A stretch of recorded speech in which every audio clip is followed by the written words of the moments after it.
calling for immediate cessation of all hostilities among the warring clans in the counties of Wajir and Mandera. And call upon them to come forward and record their statements with a view of us taking some people to court. Death and blame game. Thousands flee their homes in Wajir. And dispensary ya Mkutani na kanisa ya Full Gospel nikapigiwa pale risasi.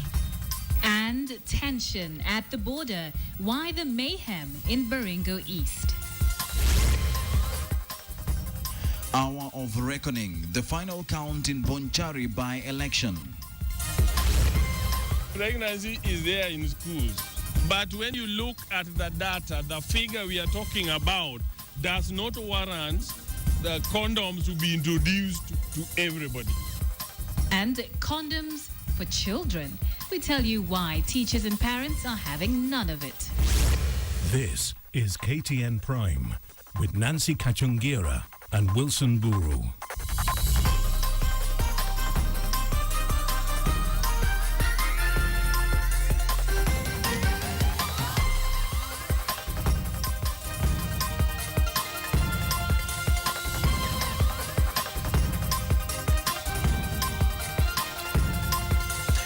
Well, a very good evening to you and welcome to the most comprehensive bulletin in the country. This is certainly KTN Prime. Yes, thank you so much for joining us at the beginning of a new week. Our sign language interpreter tonight is William Silla. And this is where we start. It's back. We're talking about your popular crime and investigative series, Case Files. Yes, that's right. Tonight, after this newscast, Dennis Onsarigo will bring you the intriguing story of a wife accused by the state of taking the life of her husband inside their matrimonial home. And 4 years later, the children caught in between speak out on the mystery killing that baffled investigators. And the wife, too, has a lot to say from behind bars. Here now is a preview of the first episode of Case Files, Season 2.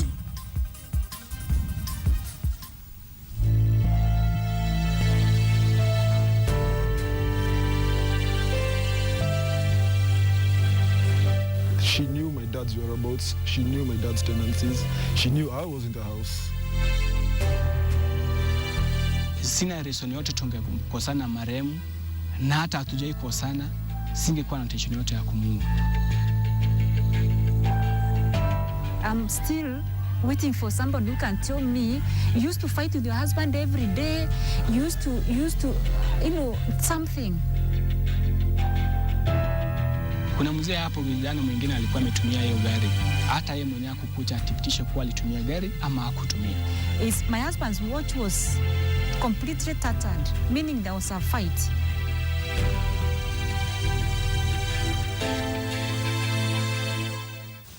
That's definitely one not to miss, and it will begin right after this bulletin, so make sure you keep watching. Now, we begin in Wajir County this evening, where a contingent of General Service Unit police officers have been deployed to quell interclan clashes in which at least 20 people have been killed. Police are looking for a section of leaders from the warring clans to record statements over the conflict. Linda Ogutu has the update on the conflict and the plea from area leaders. At the Wajir General Hospital, 5 men are nursing wounds, one of them in critical condition. They are the latest victims of renewed interclan clashes in Wajir. 20 people died in that conflict that turned the Degodias and the Gare clans against each other once again. The epicenter of this latest conflict said to be a tiny place called Kulani, as called by the Gares, and Gunani by Degodias. Gares are said to be furious about moving Kulani polling station from Mandera West constituency to Tarbaj constituency, 10 kilometers interior Wajir County. The Godias, on the other hand, maintain that Gunani is their birthplace and they will not secede an inch to any group or county. This standoff and Sunday's killing of 20 people has seen the government deploy a contingent of General Service Unit officers as well as the Rapid Deployment Unit. The aim is to stop the killings. Viongozi wa tabaka mbalimbali ambao nimetaja, imekuja wazi kwamba wengi wao wanashirikiana au wanashiriki kwa njia hii au nyingine kusaidia wale watu ambaye wanapikana. A security operation is starting immediately to flush out the militias, because the government cannot wait and see people with illegal firearms causing mayhem. It is not the first time that the government is deploying additional security to the area, and area members of parliament are raising the alarm again. We are calling for immediate cessation of all hostilities among the warring clans in the counties of Wajir and Mandera. The government should give them enough protection. We as the leadership are determined to ensure that they rebuild their houses and they stay with peace with the rest of the community in Wajir. This wave of violence in Mandera and Wajir counties has left more than 40 people dead and hundreds displaced in the last month alone. Linda Ogutu, KTN Prime.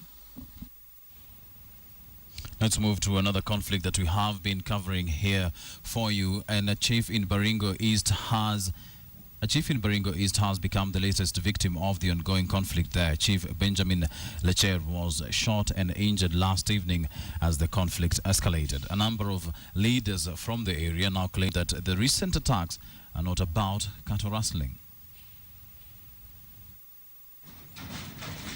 It is evident that the attack that targeted the Ilchamus at Mukutani location in Baringo County was not over yet.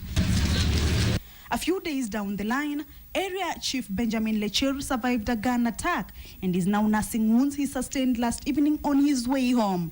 Katikati ya shule, dispensary ya Mkutani na kanisa ya Full Gospel, nikapigwa pale risasi. Mambo ikawa namna hiyo. Hakuna jambo lingine liliendelea tena. Lakini hofu ilitanda kila mahali. He says a number of reasons could have led to the attack. Some residents were not pleased with the location set aside for a group of rapid deployment unit that had been deployed in the area to reinforce security after days of unrest. Na hawataki kuwa na chief, hawataki kuhudumiwa na chief wa Ilchamus, ila hali wanaishi eneo ambalo ni la Ilchamus, ambayo ni Mkutani. Kwa hiyo pia iliweza kuchangia. The leaders here say they have been living peacefully in the last few months and suspect the renewed attacks could have ulterior motives. They are not rustling anymore.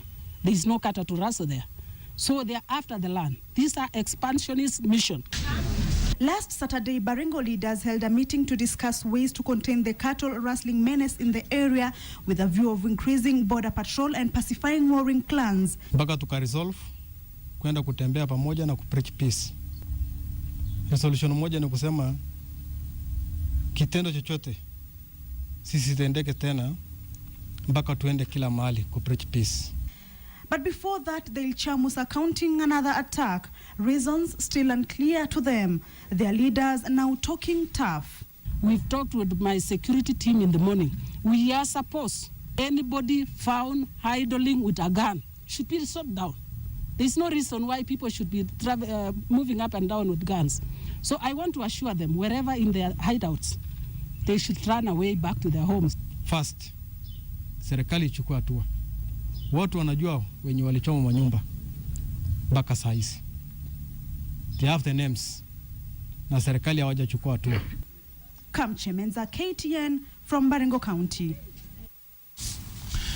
That story brings us to our big question tonight, and we are asking, do you think politicians are to blame for the conflict in Wajir and Mandera counties? Do you think politicians are to blame for the conflict in Wajir and Mandera counties? Here's how you can let us know what you think. Tweet us at KTN Kenya, at Kacungira, at Wilson_Mburu, or you can actually send us an SMS. 22155 is the number, and do begin with a yes or a no and leave your comment. We'll certainly be looking at your feedback later, as well as give you a poll result. For now, though, let's head down to Bonchari. Fred Omulo is there as vote counting is ongoing in Kisii County.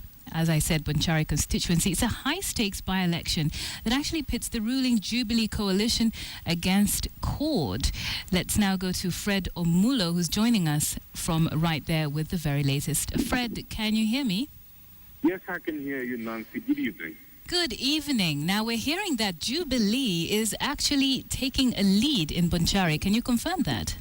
Yes, I can confirm that Jubilee has taken a lead in this contest. The Ford People candidate, Zebedeo Opore, has 6,083 votes as we speak. His closest rival is Oro Oyoka of ODM, who he dislodged from that seat through a Court of Appeal lodging. He has 4,345 votes. Their third rival, Charles Onyancha of Wiper, has 3,878 votes.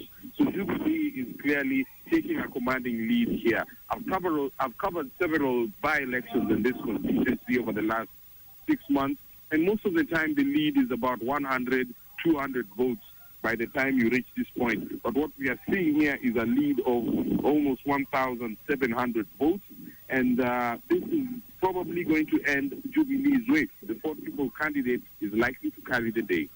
Right, so a lead of almost 1,000 votes, and as you say, that's quite different from previous elections. What about the voter turnout? What was it like this time round? The voter turnout, as we speak, is standing at 51%. Most of these by-elections don't go above 55%. So it was expected that this would probably be the case in this instance. And that is, I think, where Jubilee sat down and refined its strategies. They actually had their chairman, their frontman, Johnson Sakaja, here over the last 3 days. He just left yesterday evening, and he has been campaigning vigorously, making it known to the voters here, to the residents here, that State House itself is interested in seeing these seats being backed by Ford People candidate, Zebedeo Opore. The president himself, Uhuru Kenyatta, came here about 2 weeks ago, and he actually campaigned for Zebedeo Opore and told the voters here, you guys, you need to come and work with me. You need to be close with me. So that is the situation as of now. Clearly a concerted effort by Jubilee. And lastly, perhaps you can tell us about the security situation. Has it been smooth sailing today? It's been smooth sailing throughout the day. The security apparatus around here was very, very vigilant. And it became more so in the afternoon when the rumors started flowing around that one of the candidates wanted to disrupt the tallying. So I'm currently standing at the tallying center, and it's swarming with GSU officers. They are also outside at the gate down to the highway, which is about 500 meters from here. And they are patrolling the place. I also know a couple of CID officers from around here. They are also here. They arrested one or two people around who are trying to bribe voters throughout the afternoon. Right. So it's really, really tight around here. Okay. And Fred, perhaps you can just tell us, how significant would this win be for Jubilee, seeing as they're in the lead? This win would be significant for Jubilee. Okay, fine. In the initial election in 2013, Zebedeo Opore is said to have won. The High Court overturned that victory and awarded the parliamentary seat directly to the KANU candidate, who is now the ODM candidate, Zebedeo Opore. It gave directives that when Opore appealed in the Court of Appeal, he precipitated this by-election. Now, you have to understand that Nyamira and Kisii counties gave 75% of their votes to Raila Odinga, the Ford candidate, in the last general election. When Jubilee starts clawing back these gains through winning at Nyaribari Chache, through winning as TNA in Bomachoge Borabu about 6 months ago, through winning here in Bonchari, then you're seeing a shift probably in the hearts and minds of the voters here. Right. Okay, thank you very, very much, Fred. Clearly a turning of the tide in Bonchari. That's where Fred Omulo is reporting from this evening as the by-elections continue. Well, from election matters, let's now give you an update on that story of a bill that is seeking to have condoms given to school children. Secondary school heads meeting in Mombasa have rejected the proposal, which they say is misguided. A section of the members of the National Assembly are also opposed to the bill, but as KTN's Edith Kimani reports, the sponsor of the bill, nominated Senator Judith Sijenyi, insists that the bill is being taken out of context. The idea of contraception for teens and preteens continues to rub sections of Kenyans the wrong way, with more arguments against the Reproductive Healthcare Bill 2014 emerging. So if about 12 or 13 girls get pregnant in a year, why do you want now to give the whole 2 million condoms? The provision in the bill Awiti is alluding to suggests that children as young as 10 years of age be granted unhindered access to comprehensive sexual education and confidential services. Contraceptives are listed as essential information on pregnancy and abortion. But the secondary school head's chair reads more to the bill. We may need condoms for the adults, if it is to be whoever want to use it, but to introduce condoms for the children of this country, we are also going against the law of this country, because we always say that young people who are above 18 are the ones that are now making their own independent decision. But for Musao Ndunda of the Kenya National Association of Parents, a major concern is consent or lack of it from parents before these children can be offered reproductive health services. It's very, very important that you need to consult the parents. We cannot agree our children to go outside there without the consultation of the parents. That's why we have said that it should be amended. However, as the bill sponsored by nominated Senator Judith Sijeng continues to polarize the country, the senator has said her bill is simply seeking to provide a framework that protects the reproductive and health rights of women. Majority of those opposed to the bill, however, seem more uncomfortable with the idea of children having access to contraceptives without their parents' consent and not the health rights of women. Edith Kimani, KTN. 3 Kenya Navy servicemen have been sacked for attending a Accord rally, and this was at Tononoka in Mombasa 2 weeks ago. The Navy servicemen were identified as Senior Sergeant John Apollo, Force number 33502, Corporal George Ongonyi, Force number 34094, and a corporal only identified as Nyambok, Force number 34906. The 3 were accused of involvement in politics, contrary to the Code of Ethics governing the military and other disciplined forces in the country. Now, Article 239, 3A, B and C of the Constitution states that members of national security organs shall not act in a partisan manner when performing their functions. It also says that they should not further any political party's interest or cause prejudice, or cause prejudice or political interest, or show political interest or political cause. Sources said that the 3 were spotted by military intelligence officers who were covering the rally. The military spy then took the soldiers' photographs as proof. Last week, they were told that their services were no longer required and ordered to vacate the Kenya Navy premises in 2 hours. This according to a source who spoke on condition of anonymity.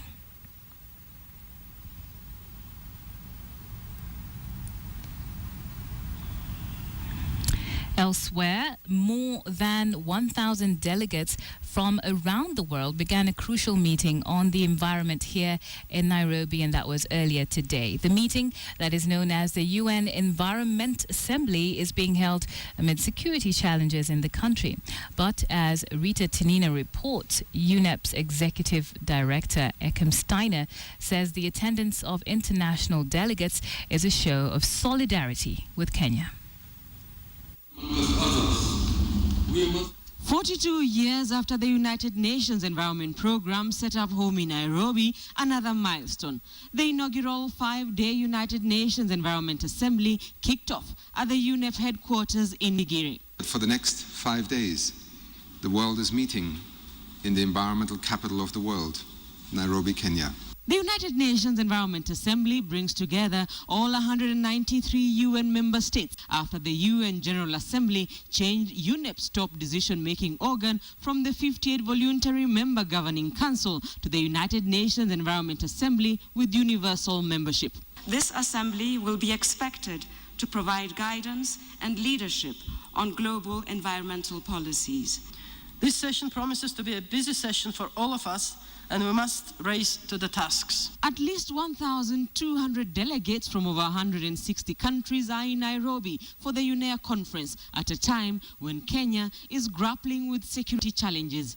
Some European countries have issued travel advisories against Kenya following several attacks. But here, it was a show of solidarity. To those of you who have made the journey here, even though you were sometimes concerned about some of the security challenges, it is in moments like this that we share with each other the principle of solidarity, and we look to our host country to make all the efforts possible to make this meeting not only a success, but one in which each one of you, delegate, visitor, staff member, will hopefully conclude the deliberations this week on Friday by feeling this was the place to be in these days of June 2014. The UNEP Executive Director set the record straight over worries on the continued presence of UNEP in Nairobi in the face of increasing security challenges. We are here. We are committed. We are committed to our presence in Africa, to our story and our history alongside the African continent. And we are committed to continuing to make the headquarters of UNEP and this headquarters duty station of the United Nations a symbol for what the 21st century United Nations family will look like and should look like. The United Nations Environment Assembly has a loaded agenda. Environment, rule of law, sustainable development goals, and the illegal trade in wildlife are among issues up for discussion. We have the opportunity to come together and develop innovative and practical solutions to our common environmental problems. With the world's leading environmentalists under one roof, expectations are high, and all eyes remain on the United Nations Environment Assembly to make a difference in efforts to try and solve environmental challenges across the globe. Rita Tinina, KTN, at the UNEP headquarters, Gigiri.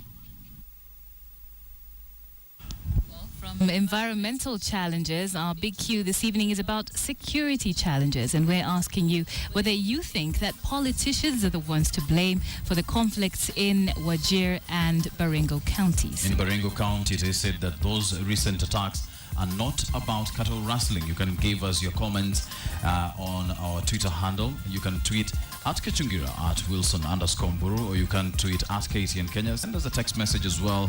22155 is the number you can get us on. We'll, of course, continue sampling some of your views as the bulletin continues. But it's Monday, so you know it's that day again when we've got a job center, and Boni Tunya is in our interview studio. Very good evening to you, Boni. What do you have for us tonight?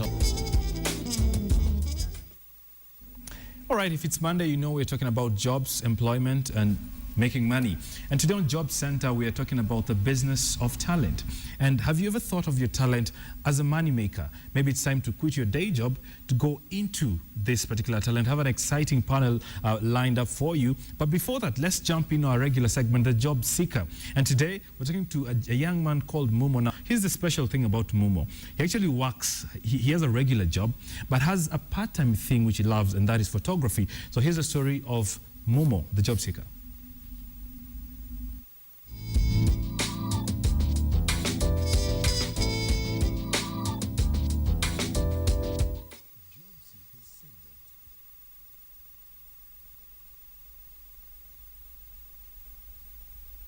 My name is Mumo Liku. I am a student and also I work. I'm in the media industry. Basically, I do a lot of photography part-time, and I also work for a company called Buni TV part-time. Yes, we do all sorts of photography. We started a company together with a friend of mine while still in campus. So we used to do a lot of event photography, things that happen inside school, photo shoots for friends. And we started doing also events now outside of school. Actually, I went to school at Daystar University where I did my degree, and we had a class in photography. So that's how I was able to get to, hone my skills in photography. I was doing a course in communication, but photography was one of the courses that I was interested in. So I decided to pick it, and yeah, that's how I got into it. When I started out, I was just doing it for the fun of it, but I started to do it for money with the company that we started. So we usually used to charge our friends just some small money to come and do photo shoots. And after that, we started doing events for corporates and also for individuals, like birthday parties, corporate events for a few companies that we've done for. And yeah, so that it helps me get a few coins here and there. That's right, that's the story of Mumoliku, or the proprietor, the founder of Duotrix. And what they do is that on their spare time, they take photographs, nice photographs that you can actually pay for. So let's talk about the business of talent. And joining me are people in this industry who don't need introductions, but for the sake of TV, let's do this. Giuliani, your government names. I'm Julius Owino. Julius Owino. I go by Julius Owino, yeah. And Giuliani has done numerous things. If you haven't heard of Giuliani, you're not doing life right. There's David Mureithi. David Mureithi has a long title, Creative Enterprises Trainer, and he's been behind some of the big names that we've seen there in terms of managing them, in terms of just molding this talent. Karibuni sana. Asante sana.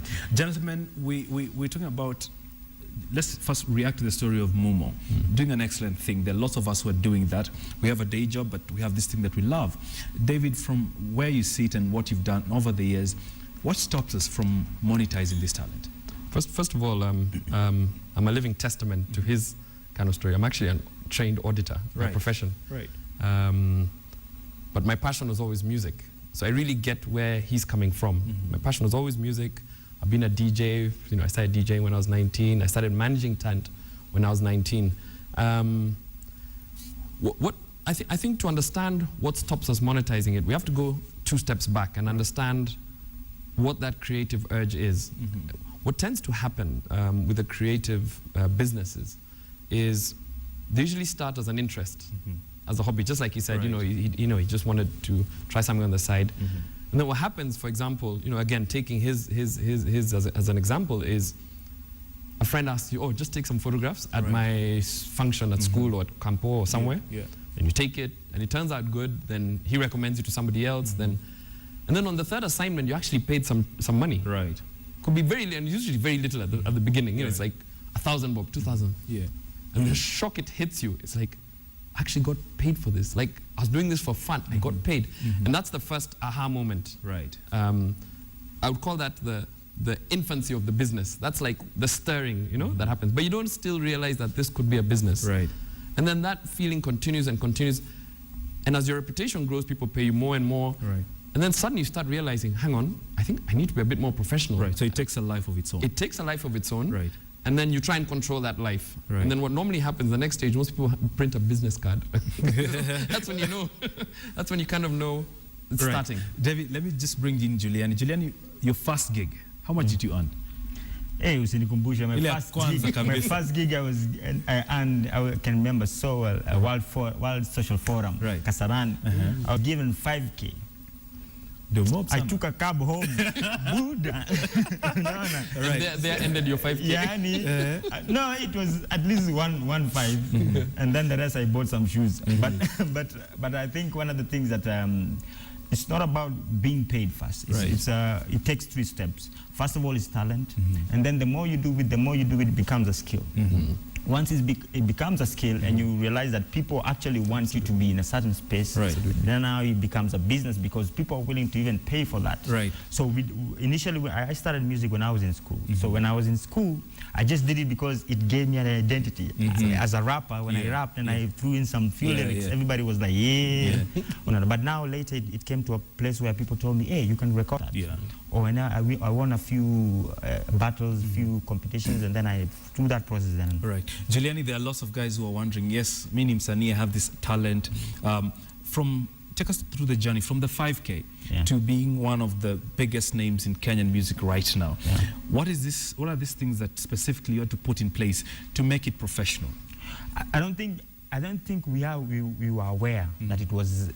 We were here by default because it's Kenyanness. Kuna doa hapa Buddha, it's Kenyanness. But I think starting from the word go, one of the things that I've realized I've come to appreciate is process. Because people are willing to pay for something that it's worth something. Right. If you take a maembe on a tree, Maembe on a tree is just a maembe. It can fall, it doesn't have value. But if you take that maembe and take it through a factory, and of course peel off whatever and cut it and then package it so well, people are willing to take it off the shelf. So I think the process is necessary. So you have to do as much shows as possible, free shows for you actually. It's necessary for you before to even develop your product. And for you to understand your kind of market, for you to understand what people like about you. And gentlemen, this is not just music, this is any kind of talent. This is definitely any kind of talent. Exactly. Just hold it thought. Let me introduce some few figures here, David and Juliani. These are the figures coming from the MCSK, the Music Society of Kenya, and what they do is pay royalties to artists. They try to collect all that figure instead of you walking around. 2012-2013, 96 million is the total, what they paid in total in royalties. 2013 to 2014, up to date, we're talking about 119 million. Now, this involved what they're calling PPP, performances in public places, collection from broadcast and such like. Now, there's an association called the Kenya Association of Music Producers and also the PRISCA, and what they're saying is that as to date, what they collected from 2013 is 12 million. This is going to be paid to Kenyan artists. So, gentlemen, we're talking about real figures here, paid to real Kenyans who are actually doing this thing. David, what are these things that we always get wrong as artists in the quest to professionalize our talent? Do we have all evening or? No, the edited version. The edited version. I said this on a radio show a couple of weeks ago. I think one of the big issues we're suffering right now is that Kenyan musicians are not hungry enough. And I'll state that and get eggs thrown at me, but they're not hungry enough. Giuliani seems to agree. Absolutely, because, and he knows, and we've spoken about this with him many a time, about what's going on in our industry. Why are the Nigerians taking over? Why are the South Africans taking over, you know, our music scene? At one point there was a bongo scene in Kenya, and there's always scenes taking over our territory. What's going on? Yet in the 90s, in the late 90s, we were leading. The urban sound started in Kenya. With Kalamashaka, with Hardstone, with Ogopa, with... So hunger means the quality that we put out. It's taking the hobby to another level. And not thinking it's a hobby 5 years later. We're not treating it like a hobby. Giuliani, who are the people along your path that brought some bit of order, some bit of organization, be it marketing, be it looking for shows, branding your product? Because a lot of people watching out there saying, I have a talent, but who are these people? Where are these people? Actually, to answer you and to pick up from where it left, is that most of the people who started music started as a hobby. For us, Aiko hobby is the only thing you're good at. That's the only thing that you're good at. So you have to make it right. You didn't pass school, and it doesn't mean that you're stupid. It's only that maybe... It's just a different set of skills. Exactly. No. So later now I realized that, for you to be a musician, you have to have a vision of the end. You have to have a picture of the end and what you're trying to accomplish. It's simple. You have to have a goal, you have to have a target, and you have to write it down. I thought it was until David Kuria once sat me down, a guy, and I wrote everything that I wanted to be down. But now what came out of that is that I had to force myself to learn some things. I had to force myself to write professionally. I have to force myself to budget. I have to force myself to even write proposals to reach out to as many people as possible. So it's a business. Gentlemen, time flies when you're having fun and having interesting conversations. I like your closing thoughts, David. Lots of young people out there watching right now and saying, yes, I have this talent, or even I don't like my job, and I'm gifted in this other way. What do you tell them? 3 things very quickly. 1, make Google your friend. I mean, there's no excuse right now not having any information. It's all available at the University of Google. 2, work out what your brand is. What Giuliani said about vision is so important. You have to have a vision. You have to sort of see yourself 5 years from now, minimally, 3 years even. But understand then what kind of look and what kind of brand, what does that look like? What does that success look like? What are you meant to, so that affects all your social media. You know, you're not going to start saying I'm a gospel artist and you're seen drinking, at, you know, or doing, you know. But thirdly, just be professional. And if you don't know what professional means, Google it. Take us home. I take it and then some steps back before even Google, practice. I was hoping you did that. Yeah, just practice as much and you'll get it right. The more you do it, the more you'll get it right. Right. Yeah. Okay, spoken from the man whose music is a business, or he's actually a business, to borrow Jay-Z's words. But we've been talking about the business of talent, and you see it out there, how you can monetize your talent and moving it from a hobby to a business. This has been Job Center.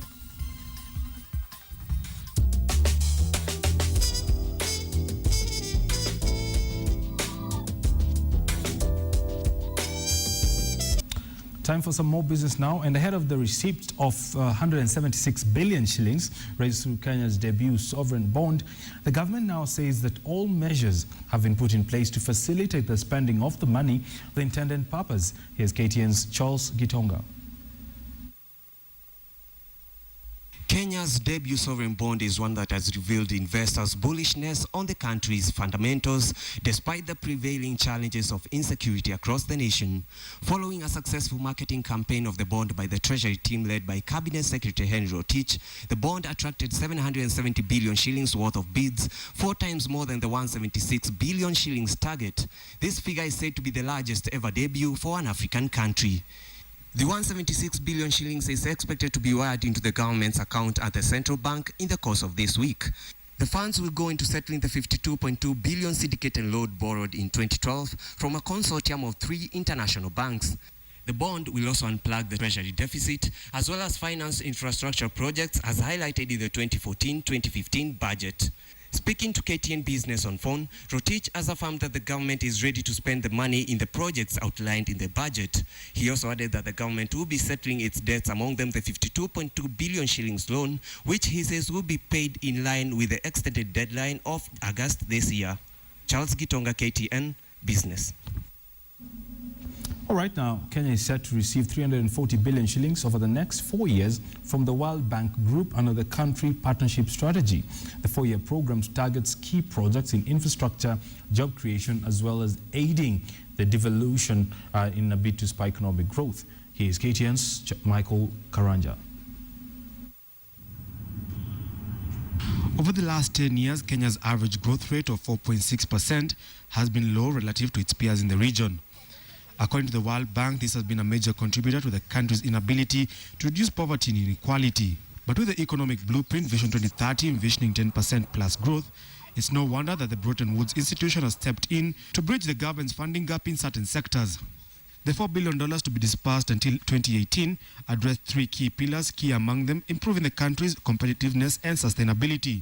The World Bank ranked Kenya 129th in its latest Ease of Doing Business Index, making it harder for companies to set up despite the country's attractiveness.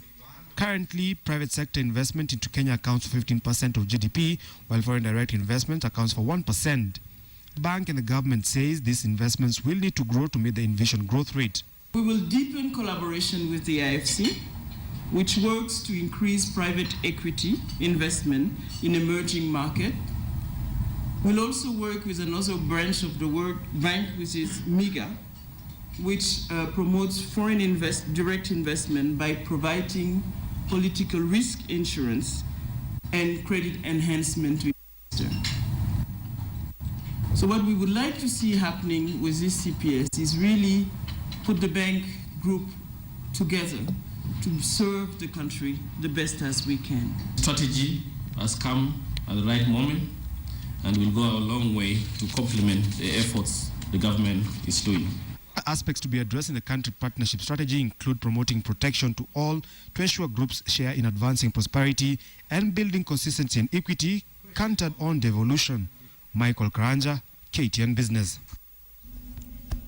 Great, so that's business for you today. Let's take a look at how your money is working for you with a look at the Money Market Report coming up next.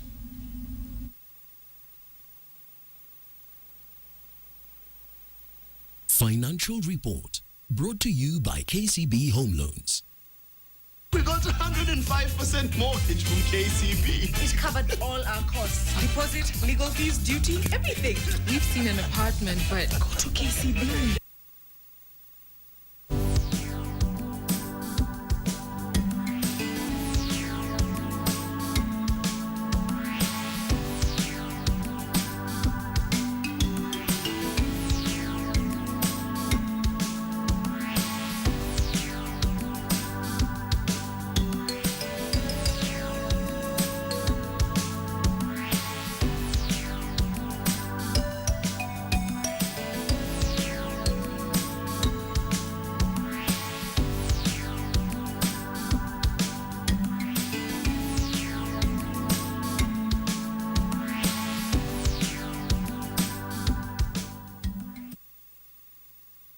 Send money go home with 105% financing from KCB.